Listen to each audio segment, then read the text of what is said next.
Another React video today is Hank Green. The video is, well, this seems bad.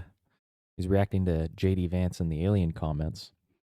But today, more importantly, we have a React banner, a popcorn parade of sorts. So let me know what you think. Let me know if I should change anything about it, I guess. But as always, we'll just get right into it. All right. Well, we're waiting for it. We saw aliens. You know me. We saw You know me. aliens.gov. I don't think they're aliens. I think they're demons anyway, but Perhaps this is not worth confronting here. And yet I feel compelled. And the fact that I feel compelled is part of what I want to get at here, but that's the last thing I want to get at. The first, I want to get at three other things. Number one, I am interested. I am curious about what's going on here because to me, UFOs are demons. It feels like a tremendously specific claim that has to be coming from somewhere, and I did not realize that this was a thing, but it is. It is a bizarre claim that I cannot believe the vice president of my country actually believes, at least. Already off the bat, there's kind of a two movies thing because when I heard this comment, it was not as shocking. To me, it was right within the lane of where JD Vance is trying to take America or trying to take at least the conservative portion of America. But to somebody like John Green, obviously this is, horribly shocking, right? I mean, John Green, remember, materialist, liberal, got progressive morals. So the only way he evaluates something is through the perspective of harm reduction, right? And he's also sort of agnostic or atheist for all intents and purposes, right? I guess agnostic in the sense of, the concept of God is not falsifiable. So maybe on intuition, I'll kind of believe in higher powers or God. So to somebody like this, who holds Hank Green's perspective, believing in demons to them is basically heretical. It's absurd. It's ridiculous. Or having any sort of outside of this world perspective or interpretation or understanding of things, right? There is no room for this within their worldview. So that's why it's shocking and so for me, that's half of why I'm interested in this video is because I'm genuinely curious what he has to think or say, what his reaction is to this. Said the straightforward sense, but I'm going to take him at his word. But also I want to think/talk a little bit about this worldview, which does exist and is not as uncommon as I would have expected. Second, I am annoyed because there's something like rhetorically identifiable going on here that popped out at me that I find to be quite manipulative. As JD Vance continues to speak, he changes the meaning of UFOs are demons in a way that is important and I think is rhetorically interesting. And then third is like a bigger picture fear that I have that we're going to get to. But first, let's talk to the curiosity and the annoyance. So as I am on the record saying, I think that there are some fairly big problems with aliens as a hypothesis for phenomena that are unknown. I made a 20-minute video about this that I'm quite proud of. I'll link in the description. And a lot of what I hear from folks is like, okay, maybe they aren't aliens, but the UFOs seem to have advanced technology. And then they'll show me a video that is like, okay, don't really need the aliens disproving thing, right?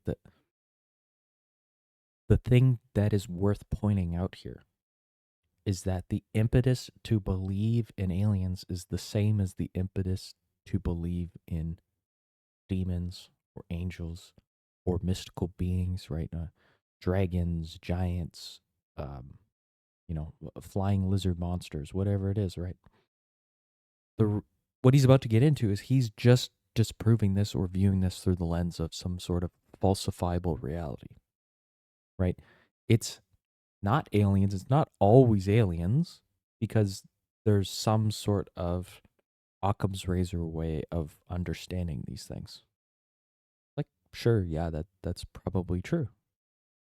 There's instrumental error. There's measurability error. There's a sort of just the weird way that our brain takes in information and kind of messes with it a little bit, right? But the thing that's missing here is we still have this impotence to answer these questions. We still have this need or this desire to interpret something in this realm, right? Aliens, to me, is very much a logical conclusion of a bunch of atheists running around with the desire to believe in outside forms of existence. It makes sense. So taking this to the realm of, well, it's not falsifiable, or it's ridiculous, or it's untrue, it's not measurable, doesn't really justify anything. You're sort of just saying all you people who believe like this, or who want to answer questions like this, or want to ask questions like this, are just ignorant or even stupid. And I mean, maybe even in some cases, evil, which is religious in and of itself, but we'll get into it. Obviously a large balloon drifting in the wind before being hit by a missile, or maybe an object that's being tracked by a camera on a jet plane. And I don't know how those camera systems work, but you could interpret it in multiple different ways. Like, you could interpret it as the object is suddenly zooming off with zero acceleration, just an instantaneous change in speed, or you could interpret it as the camera lost lock and moved away and the object stayed in the same place. You could interpret it either of those ways. Which one of them breaks the laws of physics is a question you'd want to ask. At a certain point, you realize, like, you guys are just not very credible. But the leap from what if China gets this technology first, which is a little bit understandable to me, because if you are misinterpreting something in a way that makes it look like the laws of physics are being broken, it would be good to be the country that has the physics breaking machine. But actually the aliens are demons is not one I'd heard, but now that I know to look for it, there is a not insubstantial number of people who think this. Obviously, I'm not an expert. In my mind, it's important to evaluate here why you were so wrong on it, assuming that this is what people might believe. The the the distance between aliens and demons as a justification for events like this is actually not that far apart. It's the exact same aspect of our brain. It is the exact same desire to believe in some sort of outside existence. One is just a religious ideological framework, and the other is just a, I don't know, what would you say, biological, sort of modern materialist framework. I mean, right?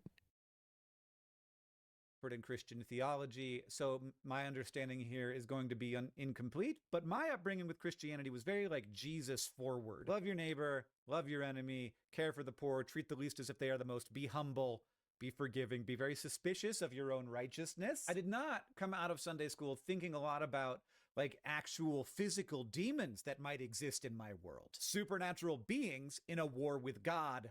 That was not part of it for me. That makes sense, because we are no longer in a world that is haunted by demons, right? We understand that cancer is not a curse. It is an overgrowth of cells. We understand that epileptics are not possessed. We understand that plagues are not divine punishment. They are infections that spread through water and bodies and air. Over and over. I just don't like this. A lot of it is contextual.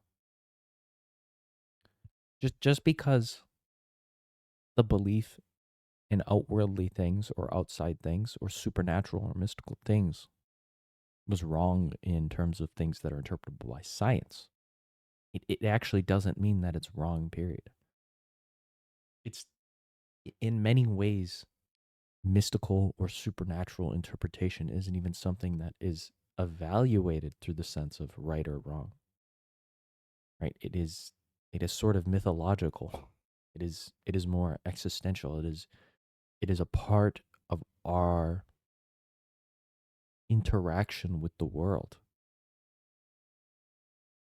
Right? I mean, you can just take this into things of science, things that are just so supernatural in and of themselves. Alternate dimensions. I mean, if a physicist just talks about alternate dimensions, something that Hank Green would probably have fun talking about, that you're basically talking about other worlds, maybe heaven or hell, but just because the religious interpretation might be wrong doesn't mean that these types of understandings are wrong in and of themselves. And I mean, if we went to some alternate dimension and everything was perfect, you would just call it heaven. There would be no way to interpret it other than it being heaven. If you went to some other world, right, and it was horrid, okay, if it was the event horizon, right, there would be no way to interpret it besides hell. That's literally, there is no right and wrong about that. It is just a part of experiencing and interpreting things. It is a function of taking in information. That's it. I mean, there's literally flux of particles that come in and out of existence.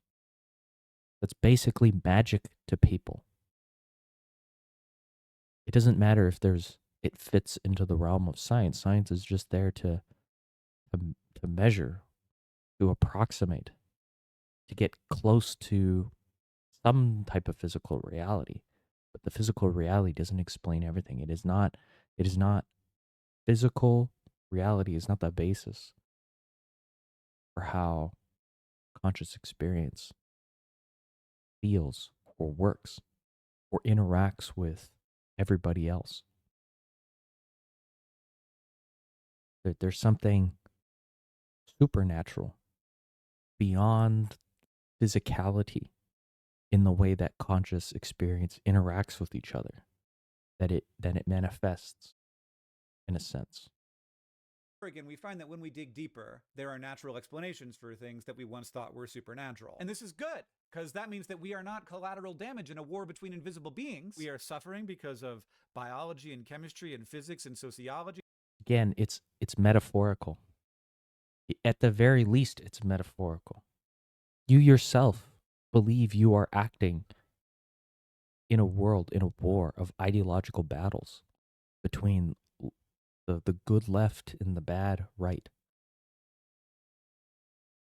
That it's a metaphorical interpretation, right? If JD Vance, right, gives off this sort of seemingly explicit statement of a belief in a physical reality of demons, it's like, well, let's say there was some um, Star Trek, Star Wars, intergalactic war between interdimensional beings that we have no stake in. Right? Perhaps one just happens to want to defend us, and one happens to want to kill us. If we had that physical reality, something that is probably not outside the realm of possibility or imagination for most people, given that, I don't know, we have TV shows about it, that everybody basically dreams of this, that we're literally shooting people into space right now on the possibility of this happening, right? That literally becomes a battle between interdimensional beings, demons, angels, whatever, right? Like we don't have enough RAM within our brain, within our computer. There isn't enough space on the boat. You know, we're taking on too much water as it is, let alone operating in a world where intergalactic travel is possible, or, a giant laser robot type of technologies exist. We can't even determine what actually happened in small cities because too much information is available. Like we're 10 years away from having to use AI to tell us what to think because of how much information is possible, how much information there is. There is no other way for us to interpret things other than through these metaphorical, dare I say, religious lenses. And those are all things that can be turned against the problem rather than going to fight a demon. We build sewers and we cure many cancers. We fight to build a more just world. That is one of the most beautiful. Ah, no. What what determines that it's more just? If I'm really gonna be nitpicky here, a just world according to what? according to the people who just live in it. Things about humanity. We are crazy problem solvers, but only when we identify the actual source of the problem. And how do we do that? We do that when we let reality define reality, which is hard. Like, that's the process of science. It's not easy. But obviously, lots of people understand reality lots of different ways. I believe people. I take them at their word. I believe Tucker Carlson when he says that he thinks that he was mauled by a demon in his sleep after waking up with claw marks across his chest, which does seem like a crazy thing. Though every time he tells this story, he does remind us that he was sleeping in the bed with several large dogs. And those are animals that somewhat famously have claws. What are we doing? What's going on? But I believe he believes it. But more than that, I believe that he believes that his belief is useful. Otherwise, he would not be sharing it. Tucker Carlson doesn't share every thought that he has in his head. I don't think that anybody thinks that he does. I bet he's got some that he only shares among the closest of friends, and some that are just for himself. That's how we all are, right? So he's saying this because he believes there's some utility in sharing it. I don't know what he believes that utility to be, but there is more than one way to define reality. And one way is the hard way, where we work really hard to get the universe to tell us its nature. And then we let that understanding of that process define reality for us, even when the answer is like not particularly compelling or a little bit frustrating or doesn't make any goddamn sense. But there's also the other way, where we let the stories of powerful men define reality for us. And I don't like that way as much. But I'm going to get to that more in part. So, the only two possible ways of understanding reality is through science or manipulation. Okay. Okay. It's just so shallow way that you can believe that science is the only tool capable of understanding reality if you only think that the physical world exists. Right? It's the only way. Is there no structure beyond our understanding? Is there even no physical reality beyond our understanding? Is there not things that could break our minds at trying to understand them? We can't even understand, right? LLMs are a physical reality, and we can't understand the inner working of LLMs. We kind of just like approximate it. We use our own human interpretation. We're basically guessing some of the time. Then the other times, right, is as they get more advanced, we have to use LLMs to interpret the LLMs in a way that is interpretable to us. Oh, Jesus.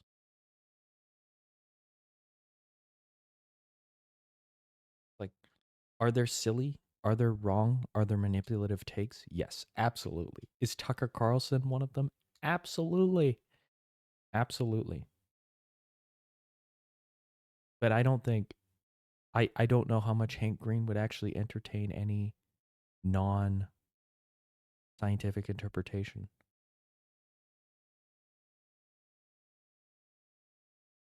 He's, like, if you asked him, are the laws of science a rationally constructed order by beings beyond our understanding? He'd probably entertain it on a philosophical basis.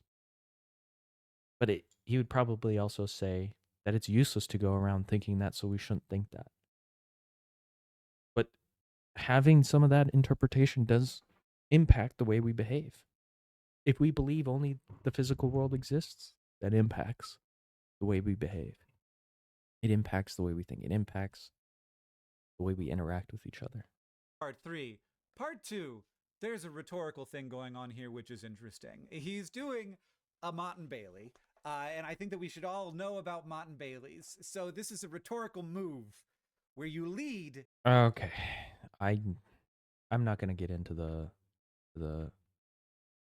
fallacy stuff. I hate the fallacy stuff. Okay, he just says what a Mott and Bailey is. Not important. Wanted to highlight it. The attention-grabbing claim is, I think UFOs are demons, which is a huge claim, and it means that they're unexplained phenomena, not merely unexplained, morally charged in a battle with God, capital E, evil, and they're part of a supernatural conflict that you and I do not realize our role in. We don't just have a mystery, we have a cosmic threat. But then, he does keep talking. Here's what he says. I mean, every great world religion, including Christianity, the one that I believe in, has understood that there are weird things out there. Keep talking. Here's what he says. I mean, Okay. That's one possible interpretation of what he's saying. I mean, to be honest, I think that's actually pretty fair. every great world religion, including Christianity, the one that I believe in, has understood that there are weird things out there, and there are things that are very difficult to explain. And I naturally go when I hear about sort of extra natural phenomenon. That's where I go to is the Christian understanding that there's a lot of good out there, but there's also some evil out there. And I think that one of the devil's great tricks is to convince people he never existed. So now the Okay. Is it a Mott and Bailey? I don't think it really matters. I don't think it really matters. I mean, I just wanted to watch the clip in its kind of in its context just to get a good feel of it. Use the discombobulator. I cannot talk about the discombobulator. That's highly classified, Benny. This is my job to ask these kind of questions. You're going to release all the UFO files? We're working on it. It's funny. When I came in, I was obsessed here with we the go. UFO files. And then you start getting really busy worrying This about is the full clip economy and now. national security and things like that. But I've still got 3 more years as vice president. I will get to the bottom of the UFO files. Okay. Have you peeked? Have you done a peek? So I actually haven't. I The have full not. Independence Day. I have I have not been able to spend enough time on this to really understand it, Yeah. but I am going to. Trust me, I'm obsessed with this. I've already had a couple of times where I'm like, all right, we're going to Area 51. We're going out to New Mexico. We're going to sort of get to the bottom of this. And then the timing of the trip just didn't work out. But trust me, anybody who's curious about this, I'm more curious than anybody. And I've got 3 years of the very, very tippy top of the classification. I'm going to get to the bottom of it. Okay, so you haven't been to Area 51 yet? Not Okay. yet. Some Not people yet. say they keep the UFOs in Ohio. You know, they might, Yeah, Hangar right 18, Hangar 18, right? under your nose the whole time. I've heard that as well, but I don't know. I haven't looked into it yet. Okay, all right. Well, we're waiting for it. We saw And aliens.gov. you know me. We saw you know me. aliens.gov. I don't think they're aliens. I think they're demons anyway. But Okay, so that gets all the way to the original clip. It's kind of a fun back and forth around what classified information there is regarding basically just unidentifiable phenomenon in the world or in the military. Personally, I'm actually much more skeptical. I don't think aliens have visited Earth, but a lot of people like this. A lot of people think it's fun. To be honest, there's probably some level of we should just release it and kind of answer these questions for people. So that's a longer discussion. Well, I can't let you go without a follow-up on that. Because Barack Obama is on this podcast and he goes, yeah, aliens are real, but like, here's where they're not. You know, I did not. And so Obama says, I didn't yes, hear that aliens one. he gets asked point blank, are aliens real? He said, oh, yeah. And then he goes, but they're not at Area 51. And Well, where are they? well, Barack? that's what he says. Right. There's a great question. I need to Trump see had to this- go save I him, need and to he see said this he's going to podcast. declassify. Okay. So you think they're demons? Well, look, I think okay, so asks him right there. that celestial beings who fly around, who do weird things to people, I think that the desire to describe everything celestial, everything is otherworldly, to describe it as aliens. I mean, every great world religion, including Christianity, the one that I believe in, has understood that there are weird things out there, and there are things that are very difficult to explain. And I naturally go when I hear about sort of extra natural phenomenon. That's where I go to is the Christian understanding that there's a lot of good out there, but there's also some evil out there. And I think that one of the devil's great tricks is to convince people he never existed. Yes. Okay, I mean, in context, it doesn't really have as big of an impact. It feels more just lighthearted and fun. To be honest, JD Vance triggers my distrust, right? He hits all those systems in my brain that go, I really don't like the way this guy talks or speaks or has something to say. I'll get to that later. But overall, I mean, it's an important topic to explore because it kind of just extends beyond just aliens, right? He says he basically uses his Christian ideas of filling the blanks in the world.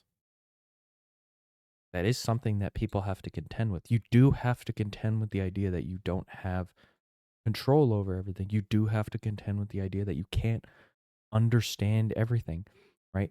And it's not even necessarily just that things can't be explained, but that a lot of the time too, things have extremely complex understandings to them,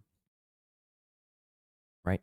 Maybe they can be interpreted or explained by some people, but the way that the words get across to people and move about through the people and grab people, it's not going to be the same. If Michio Kaku was trying to explain quantum physics to me, it would just go through my head. He would have to use some sort of metaphorical understanding in order to even get me to grasp the most basic concepts. I mean, if I spent 10 years studying quantum physics, could I get it? Yeah, maybe, sure. I just don't think that's a very useful endeavor.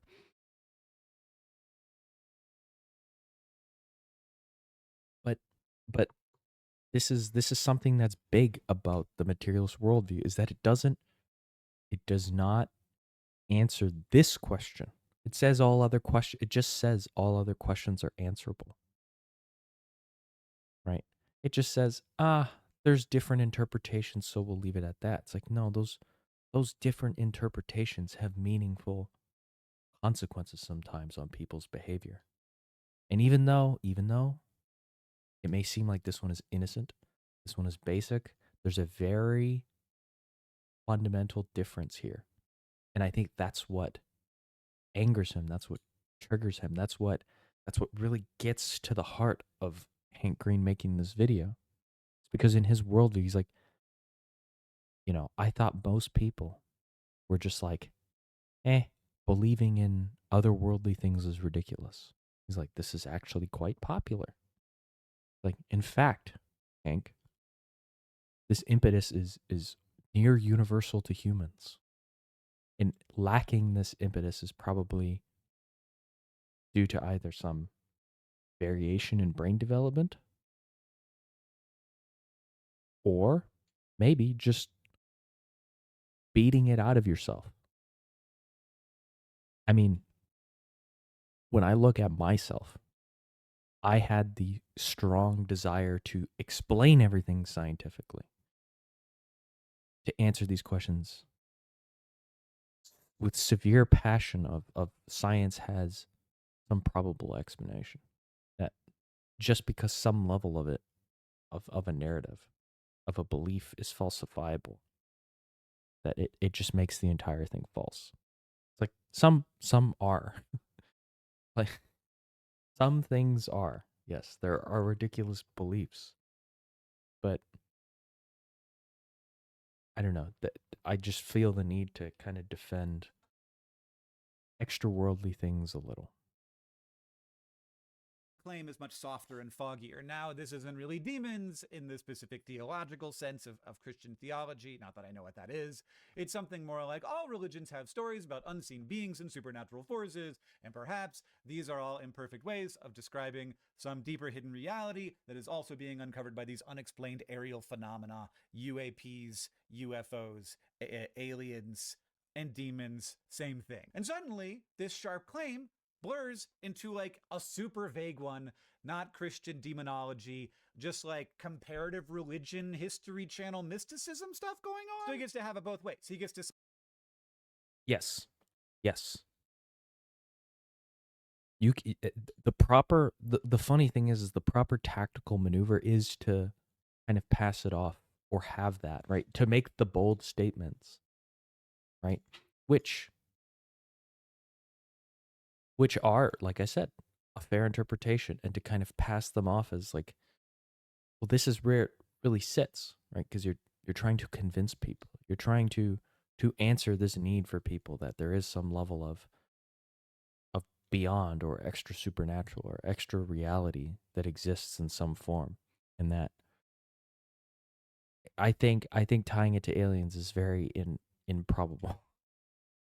I think tying it to aliens is very it it's adventurous, to say the least. Likely very wrong. I think aliens have a different meaning.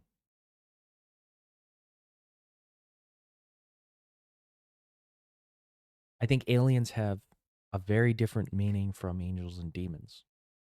I think if aliens touched down, the only way to really interpret them in a Christian worldview, in which permeates the West like a plague, it has infected every single one of us, and we're all what is it, asymptomatic carriers. Not that I'm saying it's bad. I'm just saying it is it is so pervasive that when people come here, they become infected with the worldview, right? Which is something that like when people in the West, right? Just for example, for argument's sake, when people from the West go to non-Western countries, it's not like they suddenly pick up an understanding of Eastern philosophy or Indian philosophy, or you know, they're not imbued into the spirits of the world, or dancing rituals. They're like, look at these primitive, disgusting people.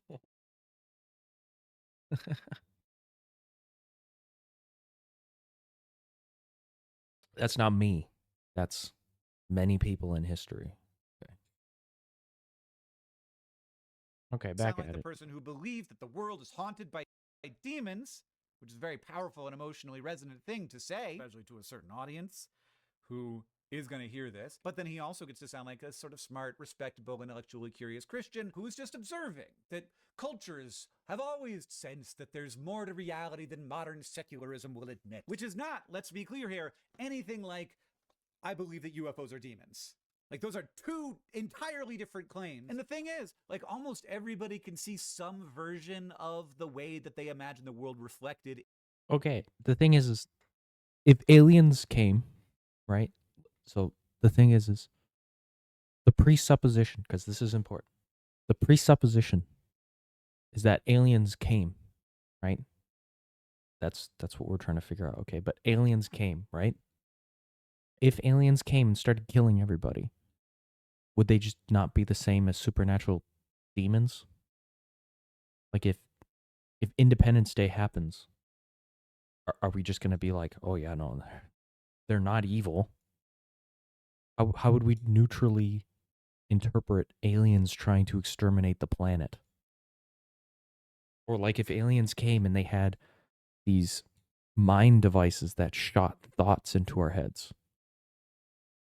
right? They're able to just scan the brainwave patterns and then, use their super AI to train it to match interpretable language, and they're able to implant their will into the AI, and then the AI uses the brain gun to shoot thoughts into our heads. What like, these are just demons. For all intents and purposes, these are just demons. Right? The intellectual curious part, the mott, the hill, the castle on the hill, really is just exploratory. It is sort of just him saying, yeah, I mean, if aliens are here and they start exterminating people, yeah, there's no different than demons. To me, John Green is I hate this because this is why I don't rely on any logical fallacies. It's because you get stuck in the stupidity of interpreting things through logical fallacies. It's like, yeah, sure. If you're having some high school scientific argument and somebody starts ad hominem you and you're like, what the hell? Right? Or they make a claim and then they change the claim. It's like, yeah, this is wrong. But if you're genuinely exploring the ideas of other people and trying to get at the motivations, the ideas, the philosophy, the psychology motivating these people, right? To me, John Green's issue isn't even the logical fallacy or the Mott and Bailey. It's simply the fact that people have extra natural, supernatural beliefs.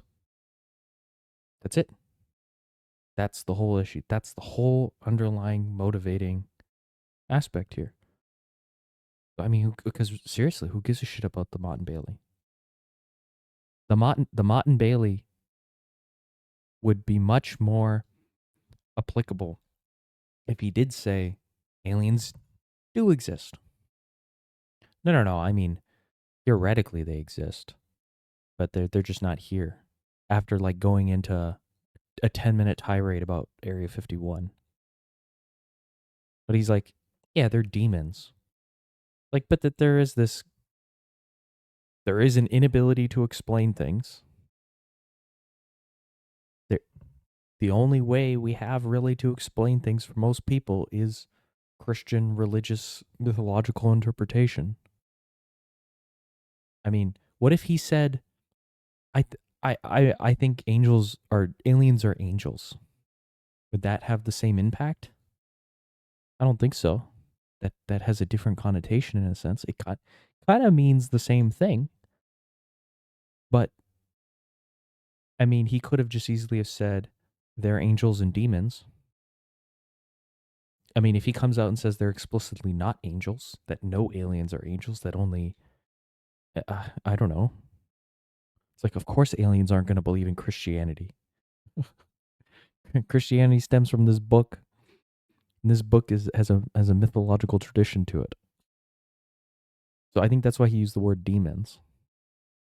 It makes sense to use the word demons. I don't know. This is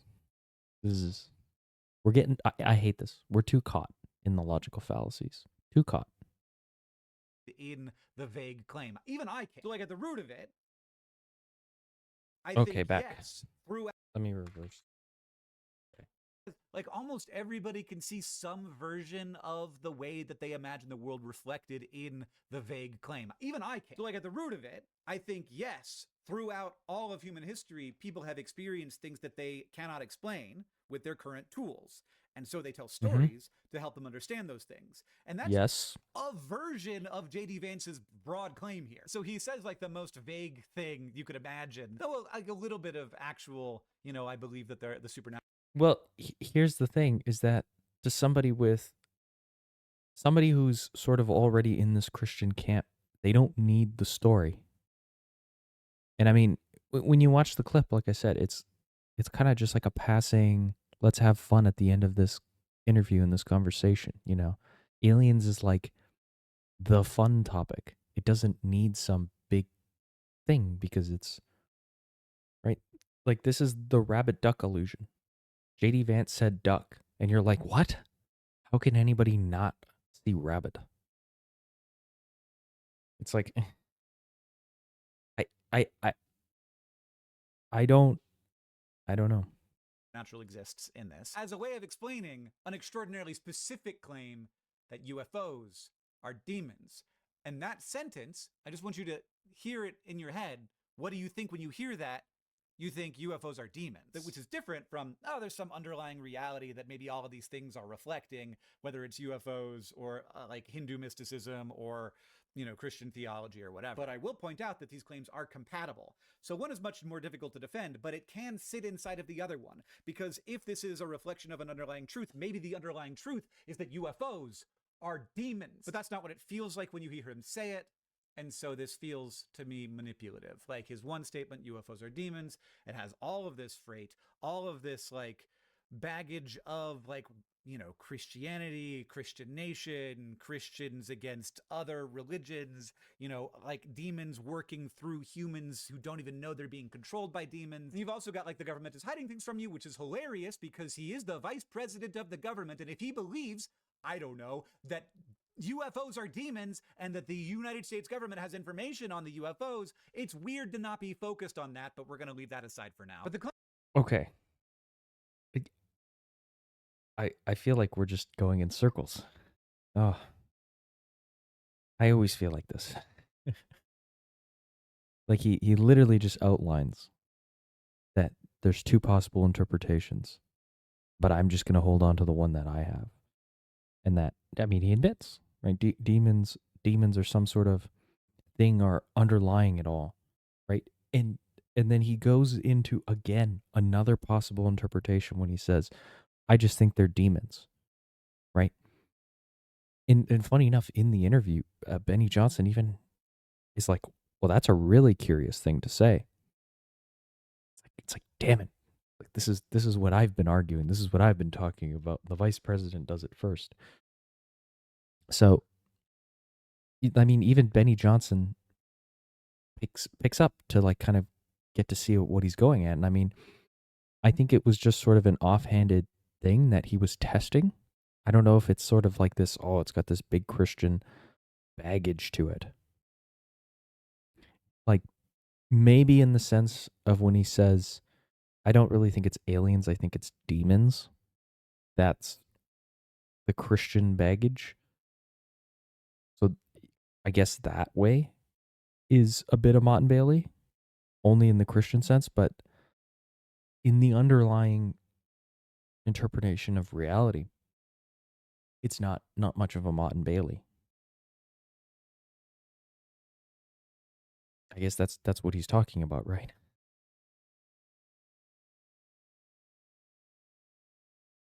I mean, I think on this point, I actually have to give him a lot of credit because the Christian baggage is kind of there, but uh, it doesn't hit as hard. It's sort of just like a passing statement. I think he's really trying to test it. I mean, to me, the thing that irks me is that I don't think he's a believer. That's the thing. I think when he says a lot of things, he's really playing with words. He's not stating or arguing for something that he believes. Right. So again, like I think there's a lot of things that I really like about John Green's video here, but there's just so much. I mean, there's multiple interpretations, and I'm going to stick to my interpretation. And there's this missing of there is this changing winds. There is this big whole portion of the interpretational battle that's happening, right? Claim he's making is that there are forces of evil moving through the world that are beyond your understanding, and then he steps it back. Perhaps all religions are dimly describing the same hidden truth, which is vague enough that almost anyone can find their own worldview tucked into it somewhere. So that was number. Okay. I think if I was going to steel man logical fallacies, if I was going to steel man the Christian baggage portion, I think it's because he's speaking to a Christian audience, right? Like there is this, and he's also speaking to people in the West, right? It's very visceral, it's very natural, it's very implicit. There isn't this need to have to explain that, especially because it's Benny Johnson's audience. There's not really a need to really get at that. The funny thing is that if there is so much Christian baggage, what he says afterwards is quite blasphemous, right? So there's this kind of playing again where it's like he comes out with the crazy statement. I mean, you're like, wow, I have this cool idea, and you kind of excitedly say it, and then you kind of really caveat the way in which you think about it, right? But I mean, at the end of the day, is saying, I don't think it's aliens, I think it's demons. It is a bit strong, but I I think if he is sort of playing with it, I think there is a bit of a benefit of the doubt because aliens is just the fun topic. It is just the fun topic to talk about. Is it wrong? Yes, I think it's wrong. I think it's ridiculous. I personally am not interested in talking about aliens beyond sort of this hypothetical, aspect of potential planets out there, something like that. I think interpreting UAPs through aliens is not as interesting for me.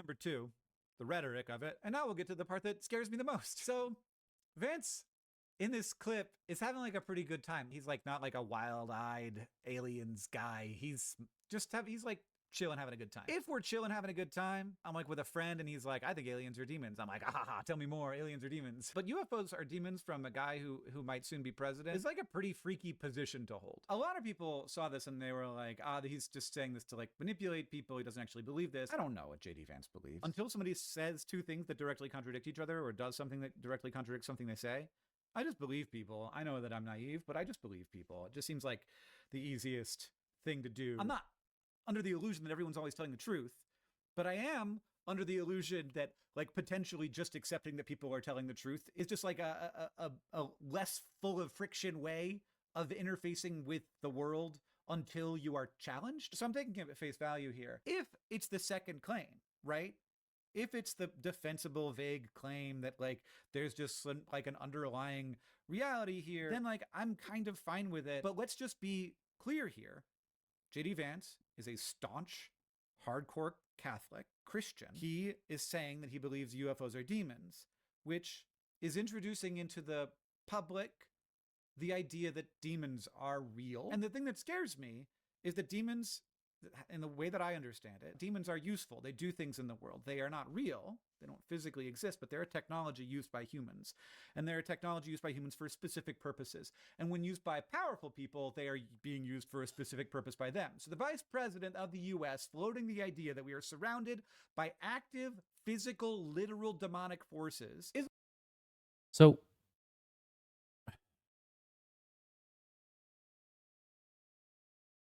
I don't think it's as malicious as it's really being framed.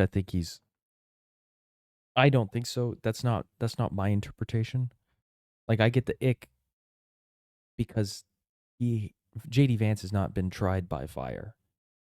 Like again, I agree with John Green or Hank Green here that it's very tough to actually know what JD Vance believes because he's really more of just a sensational figure. I actually don't believe that it's as scary to have the vice president being somebody who's willing to have these kinds of conversations. Right? I mean, yes, he's a politician, so he has to make the statements. Would I prefer it's other people? Maybe, yeah. I think it would be nicer if JD Vance was more authentic. But I mean, he really can't be because you also still got to be a politician. Right? So I mean, all things considered, he's probably walking the best line he possibly really can. Like, does it if these types of worldviews exist only in the form of basement dwellers, right? Two friends having a beer, having this silly, stupid conversation, right? If the vice president is trying to have these kinds of conversations or bring these types of things to light, what does that say about what the two dudes having a beer are actually thinking or talking about? On some level, it's probably not happening. On some level, these are things that are not really being discussed or moved. I mean, there is the concept of the philosopher king, a king who ponders and is able to use philosophy and his knowledge of different systems, moral systems, to be able to navigate the situation more effectively rather than kind of just power, control, shoot from the hip, react to everything.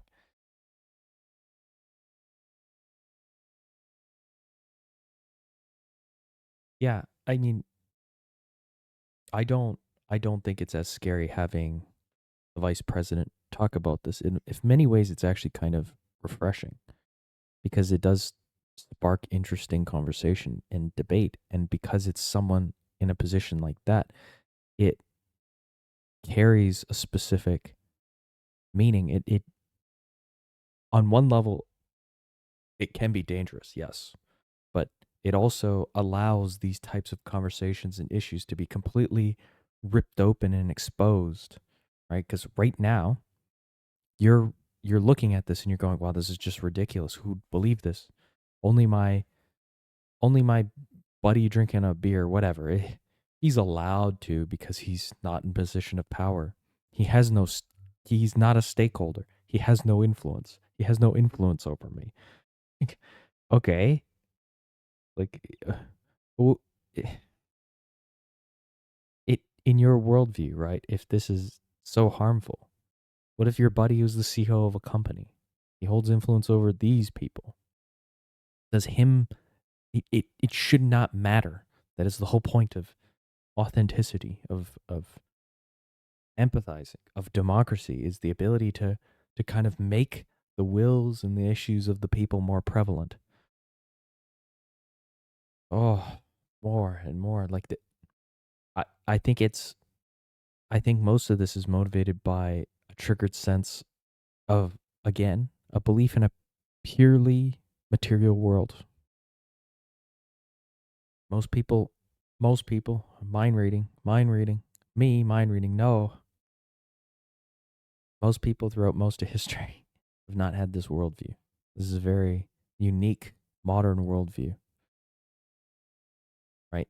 To smug at the idea that you're viewed as some, you know, secular, amoral, devil worshiper is not pretty harsh. It's quite harsh, but it's not untrue in some ways.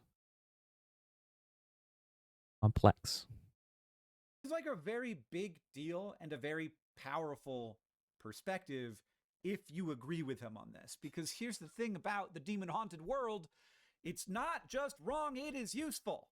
It is a tool. If the problems of the world are caused by demons, then they are not caused by bad ideas or policy failures or greed or the systems we built and could build differently. They're caused by evil, the kind that you cannot regulate or reform or vote out. They're the kind that requires spiritual authority to confront. And who has the spiritual authority? Not you. Definitely not me. If you accept that the great battles of the world as they exist right now are about good versus evil rather than like testing out policies and figuring out which ones work, you need somebody to tell you which side is good and which side is evil. You need a guide. You need somebody who has access to that knowledge.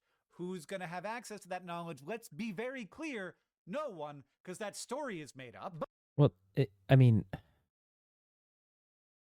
yes. We need people to we have to look to other people to tell us things. We can't know everything. There's limits to our understanding of things. Like, yes, in an ideal sense, it would be nice if we could all make the most highest form of rational moral decisions in the world, but it's just not possible. We're very limited, we're very scoped. I mean, you're sitting here telling us again that what JD Vance is saying is bad. Right? You're telling this to your audience, right? Your audience all agrees with you. They certainly already don't need to be told that it's bad. They're not even watching you to have them be told that it's bad. Right? They're watching you to just reconfirm everything that they might agree with or that kind of just naturally comes to place within them. In a sense, even if we believe the people who are telling us, for example, maybe I'm a Hank Green believer, or sorry, viewer. I mean, that's actually not entirely wrong. A Hank Green believer, a JD Vance believer. Everybody who's a follower is a believer. If I'm a Hank Green follower and I watch you, it's because there are certain things that I already agree with, that already naturally align with my moral system or my views or my comforts of the world. And I'm going to watch you, right? If I go and watch JD Vance, it's it's not it's not to confer to see whether or not I agree with you, right? And I know this is counterintuitive to what I'm saying, so I should get a caveat when I say we need people to tell us what to think or what to believe in a sense, right? It's it's that I mean authority. There's a decision making aspect to it, I should say, right? It kind of gives credence to how to like things, right? Everything kind of flows in this nice, even direction, and it fits. Because if you're making small little decisions over your small little life, right, and maybe you can make some level of moral judgments or have moral sentiments, right, to really get a test or a C or to interact with the broader space, you kind of have to look to large figures on where to actually get the sense of where things lie, right? I mean, it, it it's sort of like it, ants. Ants all know. We all know what we're doing. The ants of a hill all know what they're doing. There are just a few ants that are just sent out as scouts, right? And they release the pheromones to tell the other ants where it is they need to go, right? It's like if every single ant had to be a scout, we would probably never be organized enough to be able to do anything like make the colony survive. If we don't have these ideological strongholds, these mimetic structures, right, telling people and organizing people into certain thought spaces, right, with maybe a bit of fluidity, but also a maintaining structure to them, you don't get politics, you don't get pluralism, you don't get democracy.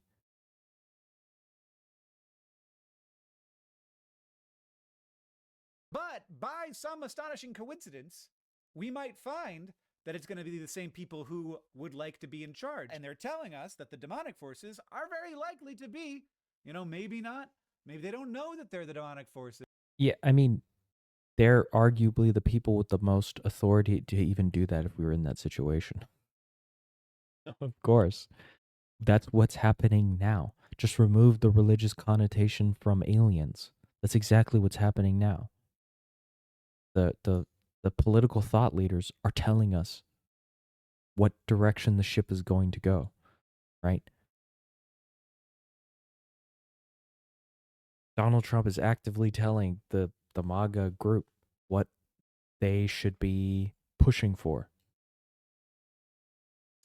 But everybody is going to be aware that that their choices for who is demonic are going to be the people it's convenient for you to believe are demonic. I don't know what JD Vance believes, but I know what this claim does. I know what the technology of demons does. And what it does is it takes problems that are ours, problems that we made or that we could fix, or both of those things, and it takes them out of our hands and it places them in a world where expertise doesn't matter and evidence doesn't matter, and the only thing that matters is which side of the invisible war you are on. And if I listen to JD Vance's tone, I don't feel like he feels this, but if I listen to his words, then he does. And when I look at the people who believe that demons truly exist and they are real, and they often do believe that UFOs are part of it, and they tie this up with a bunch of other weird conspiracy theories, those people do believe this. They believe there is an invisible war, and you can be on one side or the other. And this is very useful if you are in the business of telling people which side they are on and which side other people are on. Throughout this entire video, I've been referencing Carl Sagan's phrase, the demon-haunted world. He wrote a book called The Demon-Haunted World. It's Okay. Yeah, I mean it's not altogether true, but uh, people don't interact with the world through the lens of science, rationalism, evidence. This is all using those tools is either usually benign or neutral, or it's post hoc rationalization. Most people already sit in these camps. Most people already have these intuitions. They already have these morals, and they're just looking for things to grab at it, right? If anything, what you could argue here is that JD Vance is providing that tool, but he's just not using science, right? I mean, does does I mean, clearly science is being used as a tool and being weaponized to target other ideological groups in some ways, right? Let's say we have right we for example, right? We have COVID-19, this international pandemic affects everybody, right?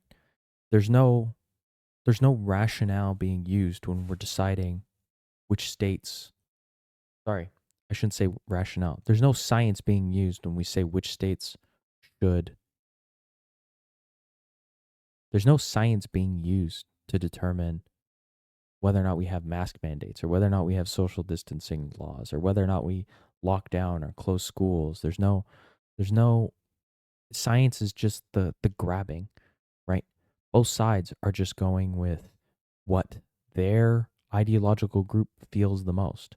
I mean, both sides switched on multiple issues multiple times throughout the entirety of it. It is the most preeminent issue, the most threatening issue that we've experienced, the most chaotic, horrible experience that most people have experienced. And it is one of the most solely square in the realm of science, medical understanding. And yet it was one of the most politicized things in the last 40, 50 years of politics. Right? There's very little that the average person has the ability to do to understand all these different dynamics with new mRNA vaccines, the way coronaviruses work versus influenza viruses, the way that social distancing and transmission rates and infection rates and the way it affected babies versus old people, the way it affected people with obesity. There's all this science literature that's coming out, shooting left and right, right? We're making ventilators. We're not making ventilators. We're making masks, but use cloth mask. We'll accept cloth masks, but cloth masks do nothing. You need N95 masks, but some people can't wear N95 masks. You can't have everybody wear N95 masks. Like, go outside in the sun, but don't go to school. It's like there's too many complex things happening for science to answer these questions, right? And there's too little of an ability for structures to be able to adjust to whatever science and dispensate that science or even abide by the science or believe that the science is correct because it's still science. And again, what people are responding to is not the science. They're responding to whatever their moral impetuses are. All the libertarians, fuck the mask mandates, fuck the vaccines. It's like that's not a scientific claim, right? Even following the science isn't even a scientific claim. That's a moral judgment that you just have or make or believe or favors your political grouping, your social grouping, whatever dynamic you belong to, right? At the beginning, all the liberals skeptical, all the Republicans, oh my God, we're getting these reports. We need to be investigating this. We need doctors. Da, da, da, da. Oh, nope. Fuck the lockdowns. It's like don't believe the people not telling us the reports. Turns out the reports are correct. Like, oh, geez. There's just so much that putting yourself so strongly in the camp of science is it irks me now because I see so much that people believe science answers so much when all it does is approximate some level of reality. That's all it does. It doesn't tell you what's right, what's wrong. It doesn't tell you how to make proper judgments. It doesn't tell you how to actually embody these judgments. It doesn't tell you how to have a proper relationship or embody this, right? Yeah, we can measure it, we can approximate it, we can have studies, we can get understandings about psychology, all these things, but these are all approximations. Reading the science doesn't do anything for you. Reading a study on relationships about male loneliness does not help you actually get out of male loneliness. Sitting here listening to some retard on the internet argue and yell and scream at some other online retard and idiot has a better chance of helping you.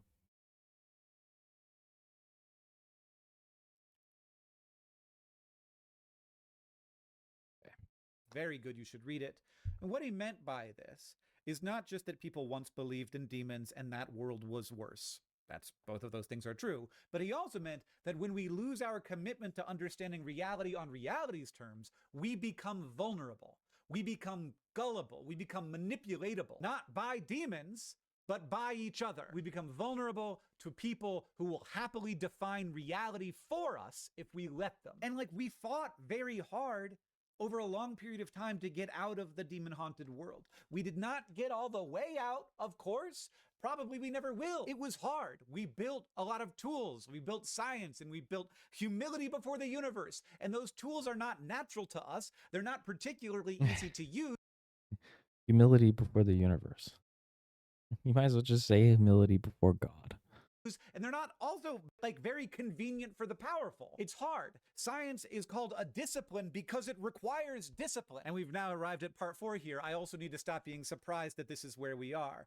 We have built an information environment that is optimized very carefully for one thing, which is grabbing and holding attention. The thing that spreads through the mechanisms that exist right now is not the thing that is most true or most useful. It is the thing that is easiest to pay attention to. And I take that seriously. And I try to be easy to pay attention to for that very reason. Because we all know that like right now vibes are beating credibility. Authenticity, like this feeling of being honest about your perspective, that takes the place of credibility. And this isn't because people are stupid. It's just that we have built systems that reward salience over substance every hour of every day. And it turns out if you do that long enough, the people who rise to the top are unsurprisingly the best at being salient. I think UFOs are demons is an extraordinarily salient thing to say.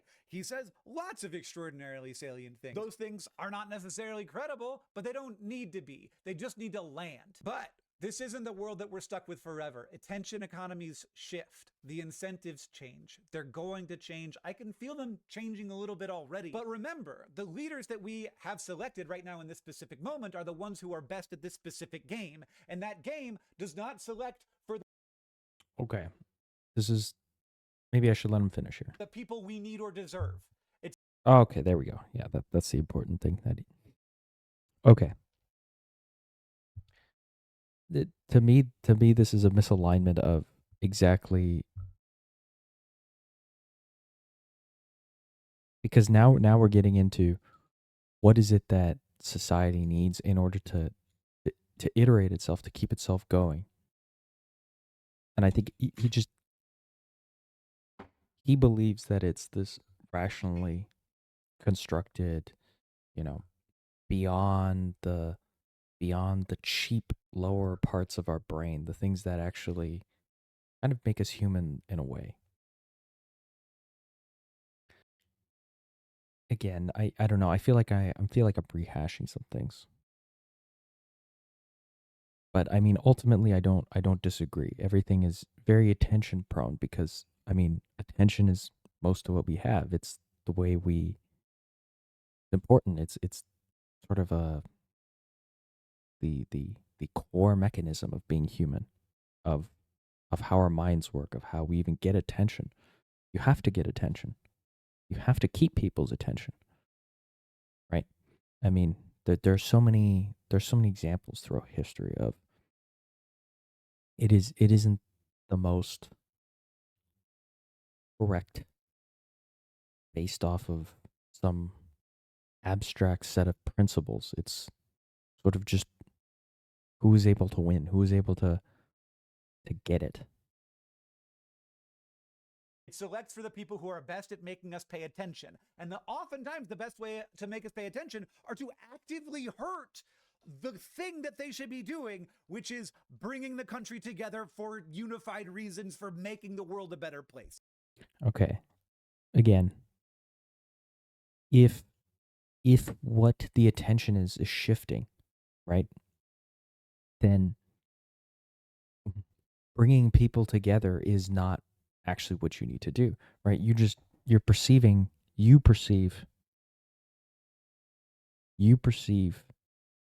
the harm reduction aspect of society is to bring people together. But if you aren't in that camp, then bringing people together is a waste of time. Because if you existentially, if you believe that your enemy, the political opposite, right, is not somebody worthwhile bringing into your camp, there's no point in bringing them into your camp, right?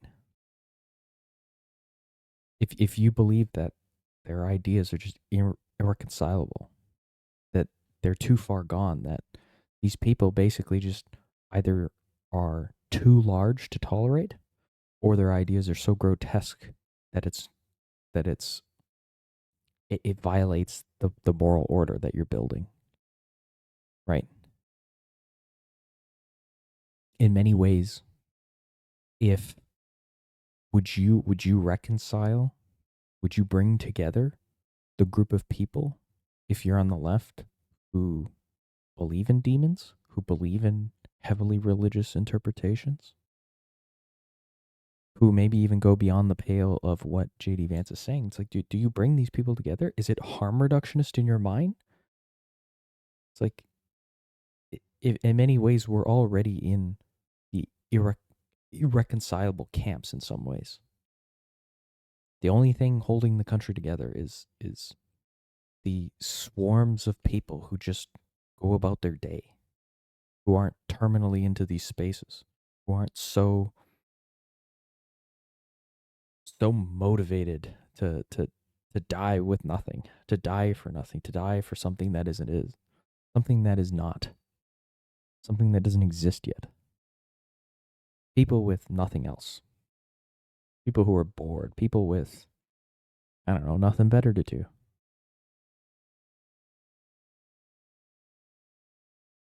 Do you bring these people into your fold? Like, that's the question for for Hank Green. Do you bring people who believe what JD Vance believes into your camp? Because if JD Vance is saying it, there are plenty of people out there who believe it. Do you bring these people into the camp? Or do you just re-educate them? Because there's no other way. There's no like teaching them. You're just going to sit them down and teach them? It's like, that's not how people work. The whole reason radicals, communists, Nazis resulted to what they believe is to killing people is because fundamentally humans,